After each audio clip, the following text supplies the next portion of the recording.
Welcome back to another chapter of my grandmother's life. In the last chapter, we learned about Julia and Alex's continuing health problems, but how they always managed to find some laughter, even if that laughter was found in busted beer bottles. Today we're going to head back into the kitchen and discover some of the delicious cuisine in a Hungarian household. Magyar cuisine. The early days in the house on West Road would be considered primitive by today's standards. Cooking was done on a wood-burning stove at one end of the kitchen. There was no way to judge or gauge the heat of the stove. Food was often undercooked or burned. A kitchen table sat along one wall over a steamer trunk. At mealtimes, the table was pulled out so that the two youngest children could sit on the trunk. 4 turn-of-the-century oak chairs accommodated the rest of the family. Meals always started with a big tureen of leaves, soup, set in the middle of the table. This was usually chicken soup, but beef, lentil, pea, potato, or mixed vegetable were all favorites. Julia always had a supply of noodles made ahead to add to the soups.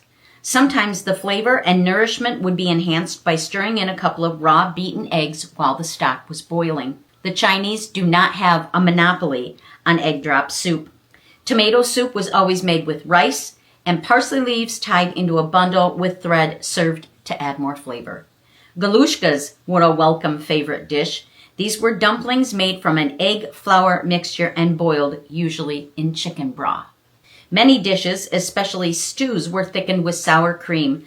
No meal was complete without a few dashes of paprika to give it color and the familiar taste. This was homemade by grinding dried red chili peppers to a powder. Stews were usually made with veal. Julia had a favorite butcher in Flat Rock who would save his best cuts for her.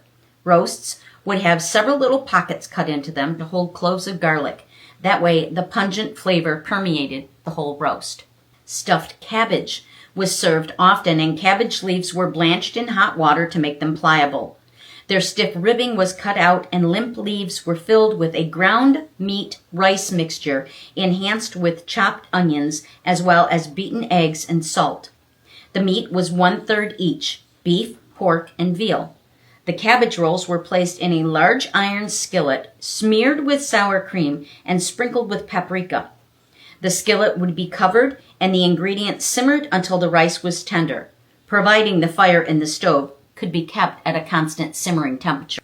The rice soaked up the juices from the meats, the flavors of the condiments, the tartness of the sour cream, and a little color from the paprika.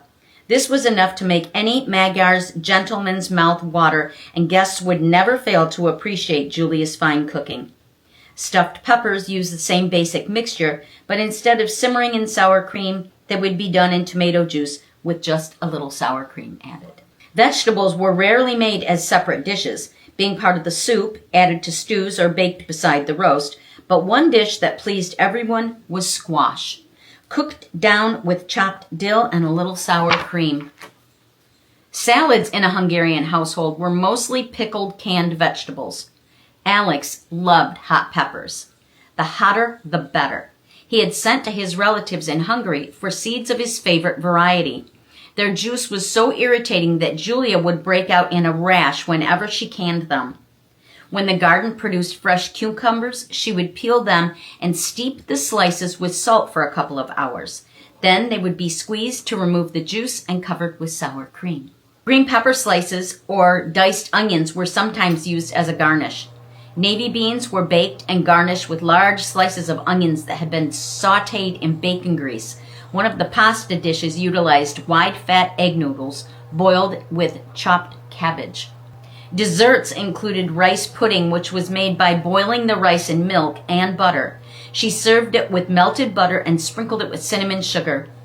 Palacinta are large, thin, 10 or 12-inch pancakes made from sweet batter. These were spread with jam, lekvar, or ground nuts mixed with sugar.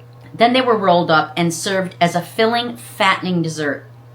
Julia became quite adept at making a filled pastry treat, which became popularized in the 1940s when a similar pastry won the Pillsbury Bake-Off competition, and after that she called them Crisco cakes. However, it was a basic Hungarian recipe, a yeast dough rolled thin over sugared, not floured board. A spoonful of lekvar apricot or nut filling was placed on a 3-inch triangle cut from a 6-inch circle. Rolled toward the apex, pinched to retain the filling, shaped into crescents. They were baked until lightly browned. She made her own lekvar, prune jam, and apricot fillings.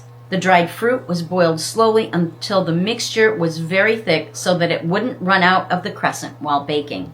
Hungarian widows did not stay widows very long. There was always some appreciative Magyar gentleman ready to wed her for her cooking talent. Good food, family, and a warm kitchen. That's what held everything together. Thank you for listening. I'll be continuing with chapter 16 soon. In the meantime, if you've missed any episodes, I've created a playlist called My Grandmother's Life where you can listen to all chapters of my grandmother's story.